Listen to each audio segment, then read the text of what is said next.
अस्सलाम वालेकुम बच्चों, कैसे हैं आप? ठीक ठाक हैं? उम्मीद है कि आप सब लोग जो है वो खैर खैरियत से होंगे और अपने सारे सेफ्टी प्रोटोकॉल जो है उनको फॉलो कर रहे होंगे। बार बार आप लोगों से इस प्लेटफॉर्म से एक बात की जाती है कि अपने जो सेफ्टी प्रोटोकॉल्स हैं उनको डेफिनेटली फॉलो करें, बिकॉज अल्टीमेटली उसी में ही जो है वो आपकी सक्सेस है। और obviously life is the biggest gift of God and we cannot basically expect and we should not waste it carelessly.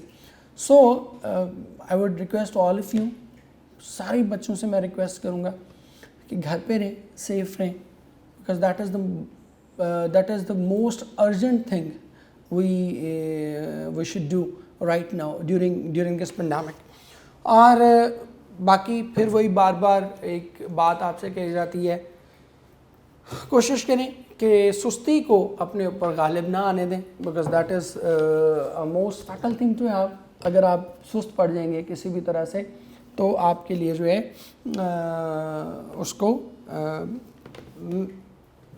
मतलब आप कह लें कि वो जो चैलेंज आपके आने वाला है 2021 में इंशाल्लाह जो टाइमली आपके पेपर होंगे, most probably we are all expecting, तो उस वक्त जो है आपके लिए उस चैलेंज को मीट करना जो है वो पॉसिबल नहीं रहेगा, या उतनी खूबी से मीट करना जो वो पॉसिबल नहीं रहेगा, यूँ आप कह सकते हैं। ठीक है कि वो बच्चे जो अभी से मेहनत कर रहे होंगे, जिन्होंने 12 महीने में तैयारी की होगी, ऑब्वियसली उन बच्चों के साथ कंपैरिजन ही नहीं बनेगा जो उस वक्त सपोज़ अगस्त में, सितंबर में, जब भी अल्लाह खैर करे अगस्त में अगर हमारे एजुकेशन इंस्टीट्यूट खुल जाते हैं, तो जिस बच्चे ने अगस्त से तैयारी शुरू की है और जिसने मई से तैयारी शुरू की है, उन दोनों के दरमियान ज़मीन आसमान का फ़र्क होगा। ठीक है जी। So stay motivated, stay safe के साथ मुझे अब ये कहना चाहिए कि stay home, stay safe and stay motivated. So हम इसको थोड़ा सा जो है वो इस स्लोगन को अमेंड करें। आज जो हम अपनी पॉइंट डिस्कस करने जा रहे हैं दैट इज़ हमारा आज का जो ये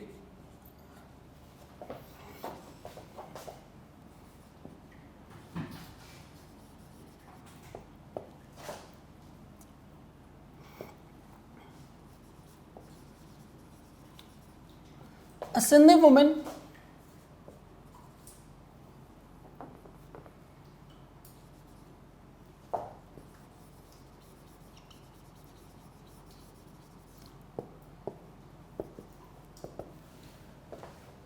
जैन स्टॉलवर्दी की पोएम है ये।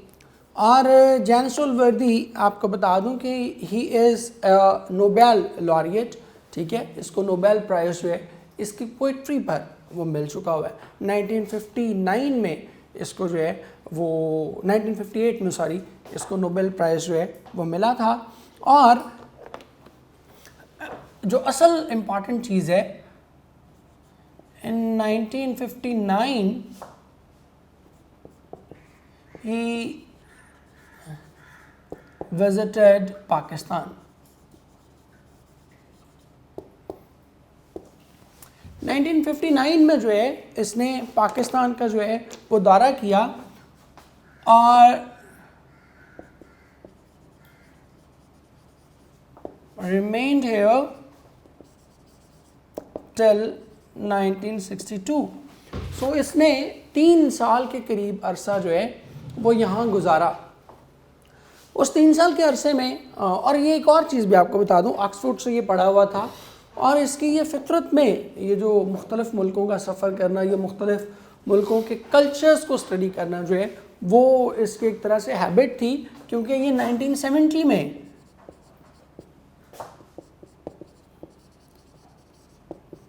he went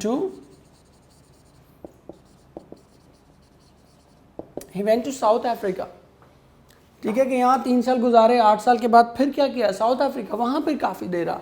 तो ये डिफरेंट जो कल्चर्स हैं उनको स्टडी करना या उनके मुतालिक जो है अपने एक कीननेस शो करना टू स्टडी दोज कल्चर्स, ये जॉन स्टॉलवर्दी का जो है एक तरह से कह लें कि एक मिजाज या उसका मूड जो है ये हमेशा से रहा है। ये जो हम पोएम पढ़ने जा रहे हैं, अ सिंधी वुमन, ये भी इसके इसी मिजाज की वजह से है, because otherwise you can feel कि एक बंदा जो ऑक्सफोर्ड में पढ़ा, जो इंग्लैंड का रेजिडेंट है, आखिर उसको सिंधी वुमेन जो है वो कहाँ नज़र आई? तो उसको सिंधी वुमेन वहीं, ये जो अभी मैंने आपसे कहा कि 1959 से जो उसका स्टे था टिल 1962, ये जो 3 साल थे, तो उसने पाकिस्तानी कल्चर को बड़ा करीब से जो है उसे देखने का मौका मिला, और इसी दौरान उसने ये पोएम जो है वो लिखी। अगर हम इस पोएम के थीम की बात करें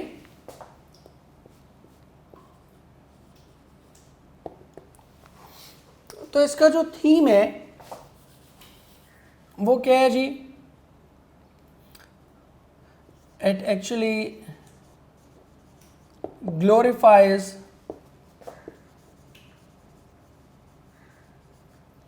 द स्ट्रगल्स ऑफ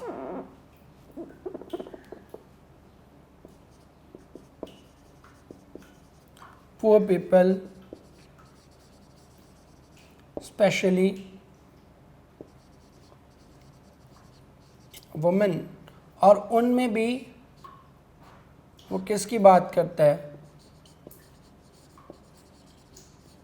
वो वर्किंग वुमेन की बात करता है। ये जो पोएम है बेसिकली ये गरीबों की जो ज़िंदगी की स्ट्रगल है उसको ग्लोरीफाई करती है, और ये आपको लिटरेचर में बहुत कम नज़र आता है।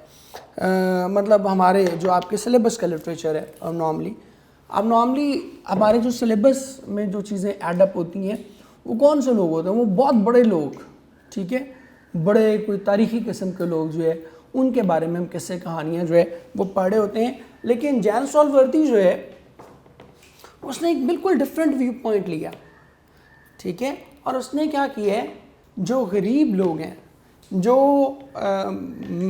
मिडिल क्लास भी नहीं, लो मिडिल भी नहीं, जो पुअर वर्किंग क्लास है, उसको उसने टारगेट किया है, उसको ग्लोरीफाई किया है कि उनकी ज़िंदगियाँ किस तरह से गुजर रही हैं, उनकी ज़िंदगियों के क्या दुख हैं, उनकी ज़िंदगियों के क्या मसाइल हैं, और किस तरह से जो है वो आगे बढ़ें।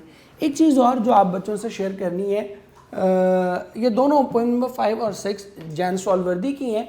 पोएम 5 मैंने स्किप किया, वो हम इसके बाद पढ़ेंगे, सो आपने परेशान नहीं होना कि पता नहीं पोएम 5 कहाँ चली गई है, ठीक है। पोएम 5 जो है वो हम इसके बाद पढ़ेंगे, उसके रीज़न भी मैं आपको बता दूंगा कि हम बाद में उसको क्यों पढ़ेंगे, ठीक है, वो जब हम पोएम स्टार्ट करेंगे तो बता दूंगा।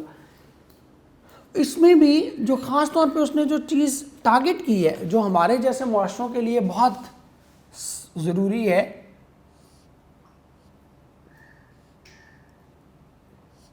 वो क्या है? Working women. जो गरीब क्लास की वर्किंग वुमेन है वो किन स्ट्रगल से गुज़रती हैं, किन मुसीबतों से, किन मुश्किलात से गुज़रती हैं, उसको बेसिकली उसने यहाँ हाईलाइट करने की कोशिश की है। And before moving on to the poem, मैं आपको ना इस वर्किंग वुमेन के हवाले से एक दो बातें ज़रूर कहना चाहूँगा। इट्स वेरी अनफॉर्चुनेट कि हमारे यहाँ वर्किंग वुमेन जो है आज भी, मैं बड़ी माजरत के साथ कहता हूँ, बाय एंड लार्ज बात करूँ, स्पेसिफिकली बात नहीं कर रहे, वर्किंग वुमेन आज भी हमारे यहाँ अप्रिशिएट कोई बहुत ज़्यादा नहीं की जाती। हम आज भी जो है वो वर्किंग वुमेन से एज अ सोसाइटी हम ज़रा खौफज़दा नज़र आते हैं, ठीक है। और दूसरा एक ये चीज़, इसको हमें थोड़ा ठीक करने की ज़रूरत है। दूसरी जो इम्पॉर्टेंट चीज़, मतलब हम समझते हैं आज भी, बड़ी माजरत के साथ हम समझते हैं कि आज भी अगर ख़ातून फाइनेंशियली इंडिपेंडेंट हो जाएगी तो पता नहीं क्या क़यामत बर्पा हो जाएगी। भी कोई क़यामत बर्पा नहीं होगी अगर इन मेल जो है वो इतने हज़ार साल से जो है वो फाइनेंशियली इंडिपेंडेंट शख्स के तौर पर एक अपना रोल परफॉर्म कर रहा है, तो अगर उसने बिल्कुल कह लें कि कता ताल्लुक़ नहीं किया ख़ातून से, तो ख़ातून भी नहीं करेगी, ठीक है। They are made for each other, और ये दोनों एक दूसरे के साथ ही चलेंगे, तो इतना कोई हमें खौफ खाने की ज़रूरत नहीं है। दूसरा, हमारे जो वर्किंग वुमेन के हवाले से हमारे एटीट्यूड्स हैं वो बड़े नेगेटिव हैं, और उस हवाले से मैं आपको बता दूं, जैन सॉल्वर्दी का एक, मैं समझता हूँ ये बड़ा ही हीरोइक काम है कि उसने हमें बताया है कि असल में वर्किंग वुमेन क्या है। 80-90% वर्किंग वुमेन हमारी वो हैं जो देहातों में अपने लोगों के अपने खामदों के साथ जो है ना बेचारी फसलें काट रही हैं, ठीक है, जो दिहाड़ियाँ कर रही हैं, जो मजदूर पेशे हैं, जो बड़ी छोटी छोटी मीजर सैलरीज पर, बड़ी हकीर मामूली सैलरीज पर जो है वो फैक्ट्रीज में काम कर रही हैं, they are the working women, they are the bigger chunk of the working women. हमारे यहाँ जो ही वर्किंग वुमेन का हम जिक्र करते हैं ना, तो हमें लगता है कि वर्किंग वुमेन वो खातून होगी कि जिसने सुर्खी पाउडर लगाया हुआ है, जो सुबह से जनाब बड़ी तैयार श्यार हुई है, उसने एक ब्रांडेड बैग पहना है और वो जनाब अपनी गाड़ी में बैठ के ऑफिस चलेगी है। That is the concept of a working women. No, absolutely not. इस तरह के वर्किंग वुमेन पाकिस्तान की टोटल सोसाइटी में 2-4-5% से ज़्यादा नहीं है। बाकी जो वर्किंग वुमेन है वो बेचारी बड़ी पैथेटिक कंडीशंस में, बड़ी ही पेनफुल कंडीशंस में जो है वो ज़िंदगी गुजार रही हैं, ठीक है। ख़ास तौर पे आप देखते हैं ये जो दिहाड़ीदार मजदूर हैं, सपोज़ इनके साथ इनके घर की ख़वातीन काम कर रही होती हैं, ये ईंटों के भट्टे पे काम कर रही होती हैं, ये फसलों में काम कर रही होती हैं, वो भी वर्किंग वुमेन है। बल्कि मैं कहता हूँ कि वो ही वर्किंग वुमेन है, क्योंकि मेजर चंक जो है ना हमारे यहाँ वर्किंग वुमेन की कम्युनिटी का वो वाली हैं जो 5-10 हज़ार रुपये पे जो है वो 12-12 घंटे की शिफ्ट्स में फैक्ट्रियों में काम कर रही हैं। दे आर वर्किंग वुमेन, ठीक है। तो वर्किंग वुमेन कोई लग्जोरियस चीज़ नहीं है, ये बड़ी कह लें कि एक तरह से पिटिएबल क्रिएचर है कि वो अपनी ज़िंदगी की मजबूरियों से, अपने हालात के सर्कमस्टांसेस से तंग आकर जो है वो इस तरह की जो बड़ी डिमांडिंग जॉब्स हैं, ठीक है, जिसमें बड़ी सख्त जान मेहनत दरकार होती है, उसमें जो है वो अपने आप को उन्होंने एंगेज किया होता है। और ऐसी ही वर्किंग वुमेन को जैन सॉलवर्दी ने जो है वो यहाँ ग्लोरीफाई किया है। एंड आई एम ग्रेटफुल कि उसने एक बड़ी ज़बरदस्त लेसन जो है वो हमें सिखाने की कोशिश की है। हुआ क्या है इस पोएम में कि एक ख़ातून को वो देखते हैं, एक सिंधी ख़ातून को देखते हैं जो कराची के स्लम्स में, स्लम्स कहते हैं कच्ची आबादियाँ, गीटोज़ कहते हैं इन्हें वैसे इंग्लिश में, ठीक है, कच्ची आबादियाँ, ये कच्ची बस्तियाँ जो होती हैं, वहाँ पर जो है वो उसे देखते हैं और वो क्या कर रही होती है, एक जार उठाए, अपने मर्तबान उठाए हुए जो है वो जा रही होती है, और वो उसकी जो ग्रेस है, उसकी जो ज़ात का जो कॉन्फिडेंस है, ठीक है, ग्रेस उसकी एपरेंट ब्यूटी की बात नहीं कर रहा, उसकी जो शख्सी खूबी है ना, जो उसकी शख्सियत में एक कह लें कि एक कॉन्फिडेंस है, एक एरोगेंस है, डिपेंडिंग ऑन द फैक्ट कि वो ख़ुद अर्न कर रही है, वो ख़ुद ज़िंदगी की मुश्किलात को फेस कर रही है।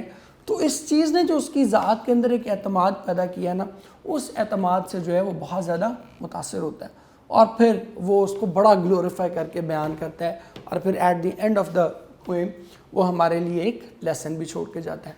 वो लेसन क्या है वो हम इंशाल्लाह ये पोएम स्टार्ट करते हैं तो एंड पे हम उसके पढ़ेंगे।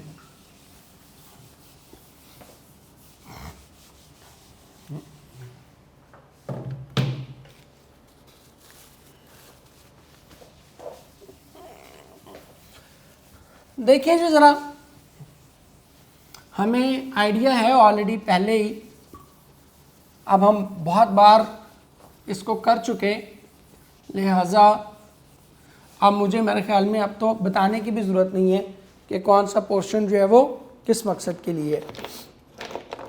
सो सबसे पहले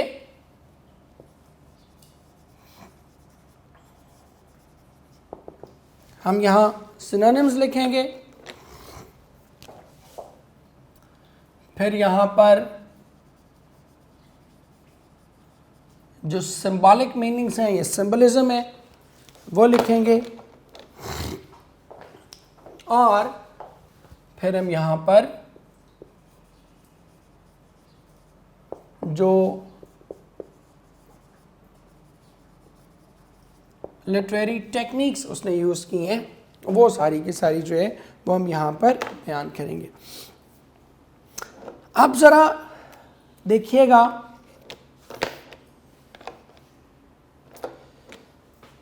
वो कहते हैं बेयर फुट थ्रू द बाजार, बेयर हम कहते हैं एक्सपोज्ड नेकेड, बाजार वही बाजार इज मार्केट। अच्छा, अब आपको ये जानकर भी हैरानी होगी कि बाजार उर्दू का वर्ड नहीं है, बाजार इंग्लिश का वर्ड है, ठीक है, and that has been actually updated from English to Urdu, ठीक है। यहाँ से हमने उसको इंग्लिश से जो है वो उसको अडॉप्ट कर लिया हुआ है बाज़ार बुनियादी तौर पर। जैसे एक और वर्ड चले आपको बता देता हूँ, एक वर्ड हम यूज़ करते हैं उर्दू में, किस्मत। किस्मत भी इंग्लिश वर्ड है, और मज़े की बात यह है कि इंग्लिश में इसका मीनिंग भी सेम ही होता है, फॉर्चून, ठीक है, फेट, ठीक है। इसी को जो है वो हम इंग्लिश में भी किस्मत ही कहते हैं। तो किस्मत भी बुनियादी तौर पर, खैर ये हमारा टॉपिक नहीं है इस वक्त, किस्मत भी जो है वो इंग्लिश वर्ड है जिसको हमने उर्दू में एज इट इज़ अडॉप्ट किया हुआ। अब आप देखिएगा जी, वो कहते हैं बेयरफुट थ्रू द बाज़ार, कि वो बाज़ार क्या कर रही है, नंगे पाँव चलती जा रही है, and with the same undulant grace. Undulant कहते हैं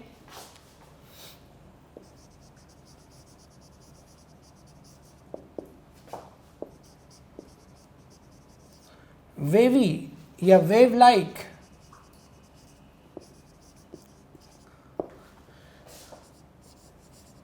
ग्रेस कहते हैं ब्यूटी, चार्म, कि वो क्या करती जा रही है, वो लहराती हुई, उसी तरह लहरों की तरह बल खाती हुई, लहराती हुई वो क्या करती चली जा रही है, उसी लहराती हुई खूबसूरती के साथ चलती चली जा रही है। अब ये जो बेयरफुट हैं, ये देखिएगा इसका सिंबलिज्म बड़ा खूबसूरत है। बेयरफुट जो है that is the symbol of sufferings या लैकिंग्स, उसकी ज़िंदगी की जो कमियां हैं, कोताहियाँ हैं, ठीक है, जो चीज़ें उसको मुयस्सर नहीं है, जो ज़िंदगी की आसाइशें उसको मुयस्सर नहीं है, उनके लिए, कि उसके सर पर जो है, उसके पाँव में जो है सॉरी जूते नहीं है, but still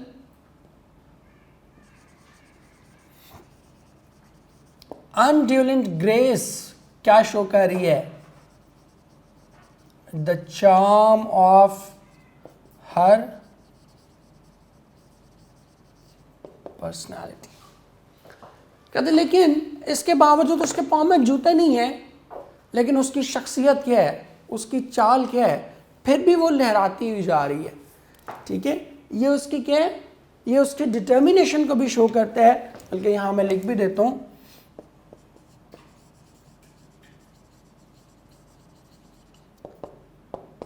that she is not bothered about the lack of facilities, about the lack of amenities, the lack of comforts। वो इस चीज़ से क्या है, बेपरवाह है, वो इस चीज़ को बॉदर नहीं कर रही कि मेरे पास तो कीमती जूते नहीं हैं, इसके बावजूद भी वो क्या कर रही है, वो चलती चली जा रही है। और उसकी चाल में क्या है, उसको एक वेवी लाइक ग्रेस लगती है, लहराती हुई चलती चली जा रही है। अब ये जो ग्रेस है, ये जो ब्यूटी है, ये जो चार्म है, ये जो अट्रैक्टिवनेस है उसकी ज़ात के अंदर, that is not because of the apparent beauty, ये उसकी एपरेंट ब्यूटी पर नहीं है, ये उसकी ज़ात के अंदर जो खूबसूरती है, उसकी ज़ात के अंदर जो चार्म है, उसकी वजह से ये उसे खूबसूरत लग रही है। और ज़ात का चार्म क्यों है, ज़ात का चार्म आया है उसके अंदर आउट ऑफ हर डिटर्मिनेशन, वो जो कॉन्फिडेंस है ना उसका, कि she is a self made woman and she has faced the dangers of life, ठीक है, उसने आई टू आई फेस किया है ज़िंदगी की तल्ख रियलिटीज़ को, ज़िंदगी की हार्श रियलिटीज़ को जो आई टू आई फेस किया ना, that basically that phenomena has added a charm to her personality. उस वजह से उसकी शख्सियत में क्या हुआ है, उसकी शख्सियत में ग्रेस पैदा हुई है, ठीक है। और मैं हमेशा कहता हूँ कि जब भी आप किसी भी शख्स से मुतासिर होने लगे, ठीक है, तो always go for the grace, not for the beauty, because grace जो है that is related to your personality, to your self, और वो ग्रेस जो है वो क्या रहेगी, वो हमेशा कायम रहेगी। जो ब्यूटी है ये हमेशा कायम ही रहेगी, इसकी उम्र बहुत थोड़ी होती है। आप खूबसूरत से खूबसूरत तरीन शख्स को देख लें, वो चंद सालों के बाद क्या होता है, बिल्कुल बेढंगा हो जाता है, ठीक है।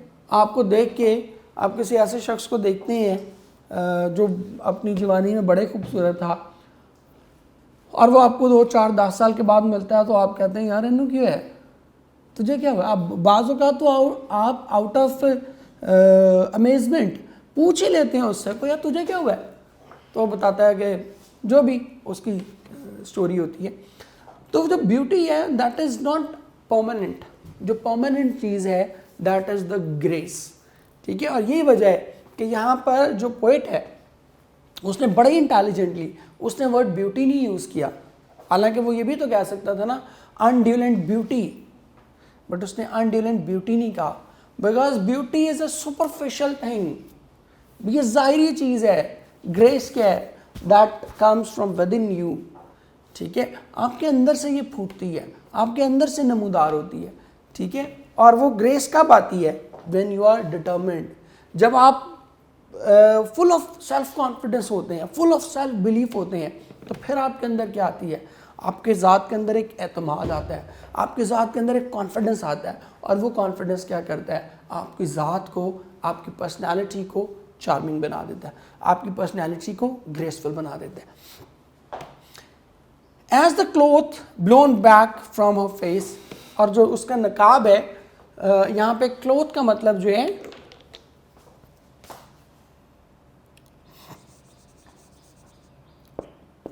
क्लोथ है वेल, और उसका जो वेल है, उसका जो कपड़ा है, वो उसके चेहरे से क्या होता है, वो एक लम्हे के लिए उठता है। And she glides with a stone jar,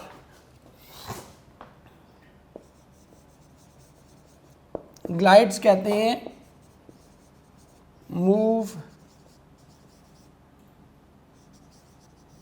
smoothly, ठीक है, कि बड़े ही आराम से शाइस्तगी के साथ बड़ी एहसन अंदाज में जो है वो चलते चले जाना। She glides with stone jar, अब आगे चल के ये आपको आएगा। जार वैसे तो हम कंटेनर को कहते हैं, बट यहाँ पर जो है स्टोन जार ये शो करता है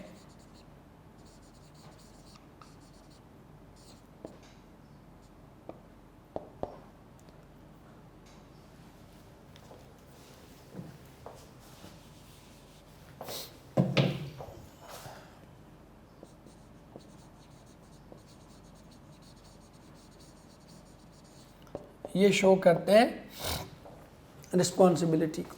तो उसने क्या कर रखा है, वो जो रिस्पॉन्सिबिलिटी है, वो जो शीशे का मर्तबान है which is the symbol of responsibility, वो उसने अपने सर पे उठा रखा है, लेकिन इसके बावजूद क्या करती जा रही है, वो लड़खड़ा नहीं रही। आगे चल के वो डिस्कस भी करेगा कि लड़खड़ा नहीं रही, बल्कि क्या जा रही है, बड़ी स्मूथली जो है वो चलती चली जा रही है, लहराती हुई चलती चली जा रही है। High honour head, high honour head ये इडियम है,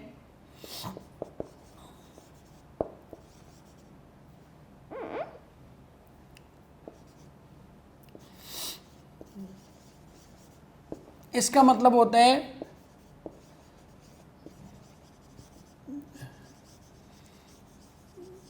मूव कॉन्फिडेंटली, कि वो क्या करती जा रही है, सर उठा के चलती चली जा रही है, बड़े प्राउडली, बड़े फखरिया अंदाज में, बड़े फखरिया अंदाज में जो है वो चलती चली जा रही है। हाई ऑनर हेड, कि उसका सर जो है वो क्या है, फखर से बुलंद है। अब ये जो हाई ऑनर हेड है ये एक सिंबल भी है,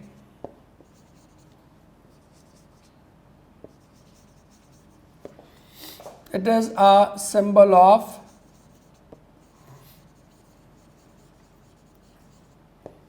सेल्फ कॉन्फिडेंस कि she is not bothered about the sufferings, the lackings, जो उसके पास ज़िंदगी की कमियाँ हैं, कोताहियाँ हैं, ठीक है, जो उसको ज़िंदगी की फैसिलिटीज़ जो हैं वो मुयस्सर नहीं हैं, वो उन सब में किसी भी चीज़ से जो है वो उसको बॉदर नहीं कर रही, और वो बड़े प्राउडली, बड़े कॉन्फिडेंटली जो है वो क्या करती जा रही है, आगे चलती चली जा रही है। And not a ripple in her trade. Ripple जो है वो कहते हैं शेक,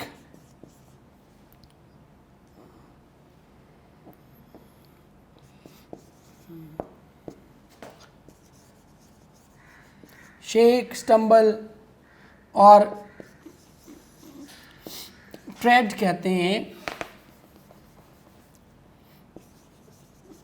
गेट, चाल। और यहाँ जो रिपल है इसकी एक सिंबॉलिक अहमियत भी है। रिपल शो करता है उसके डाउट्स को, कि उसके जहन में कोई डाउट नहीं है, वो एक लम्हे के लिए भी उस रिस्पॉन्सिबिलिटी से जान नहीं छुड़ाना चाह रही, उस रिस्पॉन्सिबिलिटी को अपने सर पे उठा के बड़ी प्राउडली, बड़े कॉन्फिडेंटली, बड़े एलिगेंटली, बड़ी शानदार अंदाज में, बड़ी एक इज्जत वकार के साथ जो है वो क्या कर रही है, वो आगे बढ़ रही है। और वो एक लम्हे के लिए भी डाउटफुल नहीं है, उसकी चाल में कोई लर्जिश नहीं है, कोई चाल में लड़खड़ाहट नहीं है, वो एक लम्हे के लिए भी जो है वो बॉदर नहीं कर रही चीज़ों को। एक लम्हा भी जो है उसके दिल में अपनी रिस्पॉन्सिबिलिटी निभाने के हवाले से कोई डाउट नहीं है, उस रिस्पॉन्सिबिलिटी को निभाते हुए एक लम्हे के लिए भी लड़खड़ाती नहीं है। वो क्या करती है, हाई ऑन हर हेड, बड़ी कॉन्फिडेंटली, बड़ी ब्रेवली, बड़ी एलिगेंटली क्या करती है, उस स्टोन जार को, उस रिस्पॉन्सिबिलिटी को उठा के क्या करती है, आगे बढ़ती चली जाती है। और ये ख़ास तौर पे हमारे यहाँ की जो ख़वातीन हैं, अगर आप उनका मवाजना करें और उनको थोड़ी सी भी उनकी लाइफ को स्टडी करें तो you will come to know कि the same phenomena prevails in our society.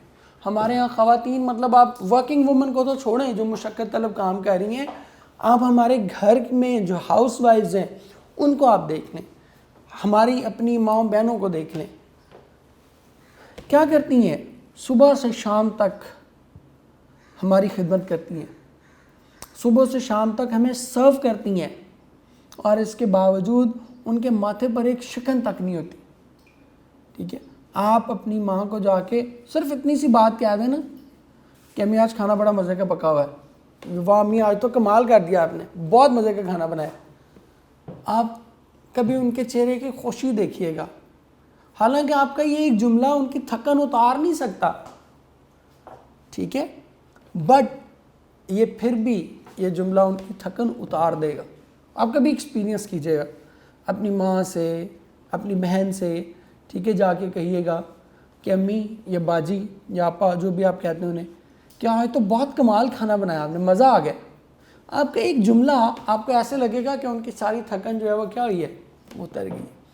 तो हमारे यहाँ एग्जैक्टली यही होता है, और उसने इसी कॉन्टेक्स्ट में लिखा है कि वो क्या करती है, अपनी रिस्पॉन्सिबिलिटी से जान नहीं छुड़ाती। मैं हमेशा अपने जो हमारे मेल कोलीग्स हैं, दोस्त हैं, उन सब से मैं एक बात कहता होता हूँ कि यार अगर हमें being a male member of the society, अगर हमें लाखों रुपए तनख्वाह भी मिले ना, और कोई ऐसी नौकरी करने को कहे कि जिसमें कोई छुट्टी नहीं है, ठीक है, कोई ऐसी job there is no leave, क्या छुट्टी है ही नहीं, तो कम अज़ कम मैं अपना पर्सनली कहता हूँ कि मुझे तो कोई लाखों रुपए तनख्वाह भी देगा ना, तो मैं ऐसी नौकरी नहीं करूँगा जिसमें सारी ज़िंदगी कोई छुट्टी ना हो।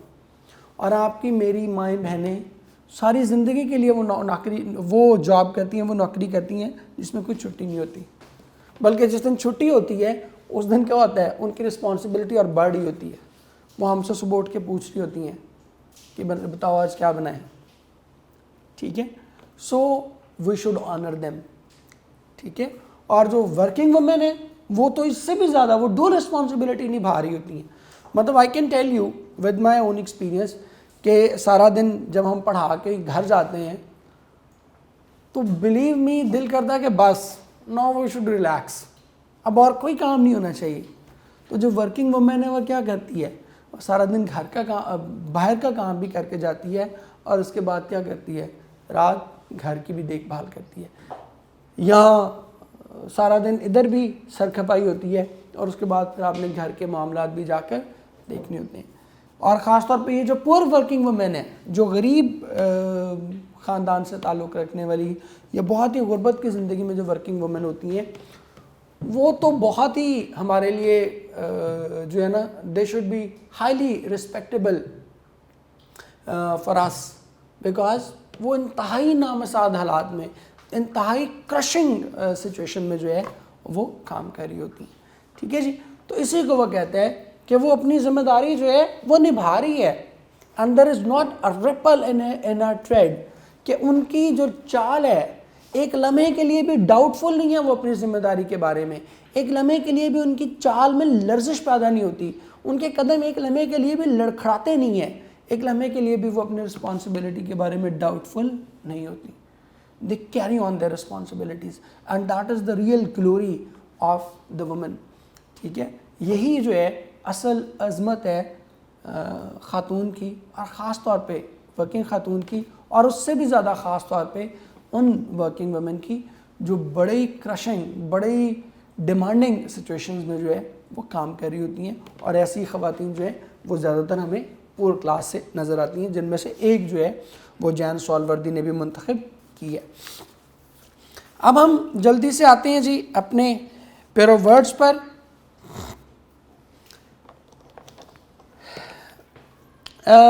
नंबर 1 देखें जी, क्लाइमेट और वेदर।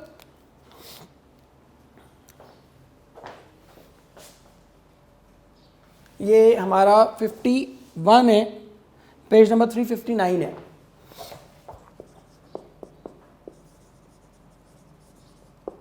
क्लाइमेट ये हम कहते हैं आबो हवा, और वेदर कहते हैं मौसम।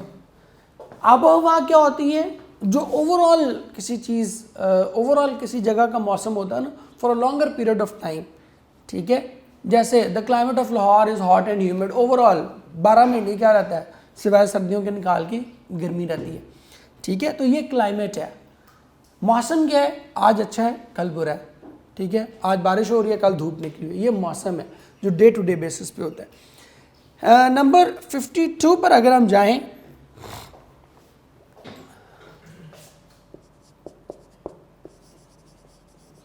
तो ये क्लॉक है।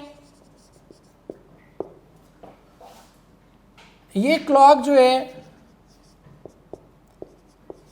ये हम कहते हैं घड़ियाल या घड़ी,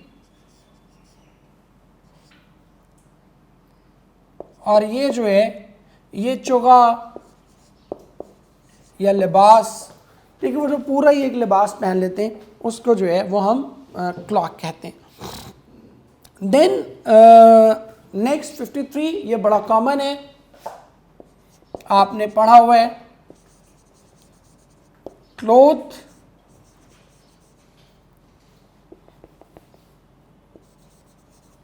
क्लोथ ये हम कहते हैं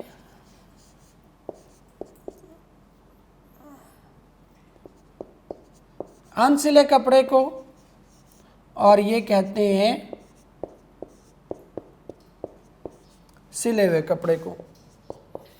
नंबर 54 पे अगर आप जाएं तो इसमें है जी कॉमा और कॉमा। ये जो कॉमा है ये कहते हैं बेहोशी, और ये कॉमा कहते हैं वक्फा या सकता। ठीक है, ये जो कॉमा हम पंक्चुएशन वगैरह में जो है वो लगाते हैं। नेक्स्ट वन देखें जी 55 हमारा लास्ट।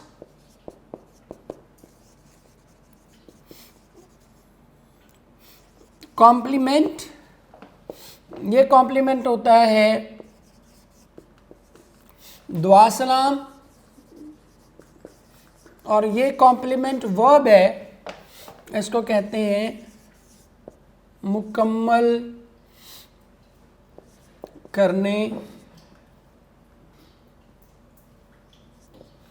करने वाला, ठीक है। इसको हम क्या कहते हैं, इसको हम कहते हैं कॉम्प्लीमेंट।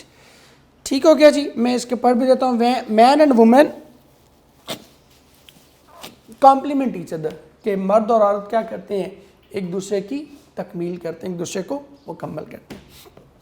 ठीक है बेटे, इसके साथ ही हमारा आज का लेक्चर जो है वो ये ख़त्म होता है। और आप सब बच्चों से कहूँगा, stay home, stay safe and the last thing, stay motivated, बहुत ज़रूरी है। थैंक यू बच्चों, जीते रहें, खुश रहें, अल्लाह ताला आपको बहुत कामयाबियाँ दें।